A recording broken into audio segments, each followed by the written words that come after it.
எனக்கு தான் சின்ன வயசுலேருந்து பேச்சே வரல. எங்கள் அப்பனே கல்யாணத்துக்கு அப்புறம் தான் பேசுகிறானா பார்த்தீங்களேன். ஆனால் சார் இருந்தாலும் உங்கள் பொண்டாட்டி கை நீளம் சார். பொண்டாட்டியா? யாருங்க பொண்டாட்டின்னு சொன்னது? ஓ, அப்போ கல்யாணத்துக்கு முன்னாடியேவா? சொன்னல, இதை பாருங்க. ஆனால் நீங்கள் பாவம் சார் ரொம்ப. சொன்னீங்க. பையன் அடாப்டடுங்க.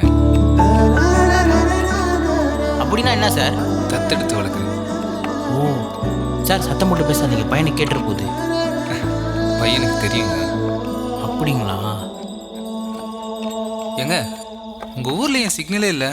சார் எங்கள் ஊரில் டவரே கிடையாது சார். அப்போது ஃபோன் பேச? ஃபோன் பேச தான் வீட்டில் ஒயரச்ச ஃபோன் இருக்குல்ல. அப்போது செல்லெல்லாம்? செல்லெல்லாம் வெறும் பாட்டு கேட்க மட்டும்தான் சார். ஏங்க யாரும் டவர் வைக்க வரலையா? வந்தாங்க சார்.